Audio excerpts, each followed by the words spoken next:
ಜನ ಋಷಿಮುನಿಗಳಿದ್ರು. ಭಾಗವತದಲ್ಲಿ ಬರ್ತದೆ ಈ ಕತೆ. 7 ಜನ ಋಷಿಮುನಿಗಳು. ಆ ಋಷಿಮುನಿಗಳು ಏನೇ ಇಲ್ಲ, ಒಂದು ಹಸುವನ್ನು ಸಾಕಿದ್ರು. ಆ ಹಾಲನ್ನ ಹಿಂಡಿ ಒಂದು ಕೊಪ್ಪರಿಗೆಯಲ್ಲಿ ಕಾಸೋದಕ್ಕೆ ಇಡ್ತಿದ್ರು. ಇಡೀ ದಿನ ಹಾಲು ಕುಡಿದು ತಪಸ್ಸು ಮಾಡ್ತಾ ಇದ್ರು. ಪಕ್ಕದಲ್ಲಿ ನದಿಗೆ ಹಾಲು ಕಾಯೋದಕ್ಕಿಟ್ಟು ಗಿಡದ ಕೆಳಗಡೆ ಹಾಲನ್ನ ಕಾಯೋದಕ್ಕೆ ಇಡ್ತಿದ್ರು. ನದಿಗೆ ಸ್ನಾನಕ್ಕೆ ಹೋಗ್ತಿದ್ರು. ಸ್ನಾನ ಮಾಡಿ ಬಂದು ಆ ಹಾಲು ಕುಡಿದು ಜೀವನ ಮಾಡ್ತಿದ್ರು. ದಿನಾ ಅವ್ರು ನೋಡುವಂತ ಒಂದು ಕಪ್ಪೆ ಇತ್ತು. ಕಪ್ಪೆ ಅಂದ್ರೆ ಗೊತ್ತಲ್ಲ, ಮಂಡೂಕ, ಫ್ರಾಗ್. ನೋಡ್ತಾ ಆಯ್ತು ಎಷ್ಟು ತಪಸ್ವಿಗಳು ಇವರೆಲ್ಲ ಅಂದ್ಕೊಂಡು ಹೆಮ್ಮೆಯಿಂದ ಇವ್ರ ಉಪನ್ಯಾಸಗಳನ್ನೆಲ್ಲ ಕೇಳ್ತಾ ಇತ್ತ ಕಪ್ಪೆ. ಇವ್ರು ಒಂದ್ ದಿವಸ ಸ್ನಾನಕ್ಕೆ ಹೋಗಿದ್ದಾರೆ. ಹಾಲು ಕಾಯ್ತಾ ಇದೆ. ನೋಡ್ತು ಕಪ್ಪೆ, ಭೀಕರವಾದಂತ ದೃಶ್ಯ. ಏನು, ಒಂದು ಹದ್ದು ಹಾವನ್ನು ಹಿಡ್ಕೊಂಡ್ಬಂದು ಆ ಹಾಲಿನ ಕೊಪ್ಪರಿಗೆ ಮೇಲೆ ಕೊಂಬೆ ಮೇಲೆ ಕೂತ ಹಾವನ್ನ ಕುಕ್ಕಿ ಕುಕ್ಕಿ ತಿಂತಾ ಇದೆ. ಹಾವಿನ ಬಾಯಿಂದ ವಿಷದ ಹನಿಗಳು ತೊಟ್ಟು ತೊಟ್ಟಾಗಿ ಹಾಲಿನಲ್ಲಿ ಬೀಳ್ತಾ ಇದೆ.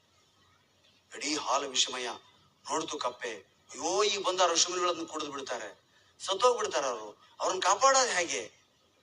ಅವ್ರು ದೂರದಲ್ಲಿ ಬರೋದು ಕಂಡ ತಕ್ಷಣ ಕಪ್ಪೆ ಹಾರಿ ಆ ಕೊಪ್ಪರಿಗೆ ಕುದಿಯೋ ಹಾಲಿನಲ್ಲಿ ಬಿದ್ದು ಪ್ರಾಣತ್ಯಾಗ ಮಾಡ್ಬಿಡ್ತು. ಬಂದ್ರು ಋಷಿಮುನಿಗಳು, ನೋಡಿದ್ರು, ಅಯ್ಯೋ ಕಪ್ಪೆ ಸತ್ತೋಗಿದೆ, ಹಾಲು ಚೆಲ್ಲಿ ಬಿಡೋಣ ಅಂತ ಹೇಳಿ ಹಾಲು ಚೆಲ್ಲಿ ಉಳ್ಕೊಂಡ್ರು.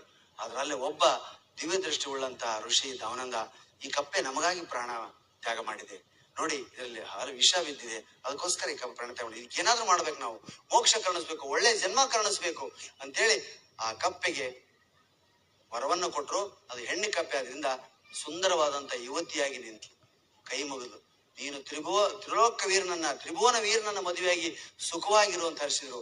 ಆ ಹೆಣ್ಣೆ ಮಂಡೋದರಿ, ರಾವಣನ ಹೆಂಡತಿ. ಮಂಡೂಕದಿಂದ ಬಂದವಳು ಮಂಡೋದರಿ, ಅವಳೇ ಮಂಡೋದರಿ. ಹೇಗೆ ನನಗೆ ಸಿಗಬೇಕು? ಪುಷ್ಪಕುಮಾರದಲ್ಲಿ ಒಬ್ಬ ತ್ರೈಲೋಕ್ಯ ವೀರ ಈ ಭಾಗದಲ್ಲಿ ಹೋಗುವಾಗ ನಿನ್ನ ನೋಡಿ ಮೆಚ್ಚಿ ಮದುವೆ ಆಗ್ತಾನೆ. ನಿನ್ನ ಹೆಸರು ಪತಿವ್ರತೆಯರ ಸ್ಥಾನದಲ್ಲಿ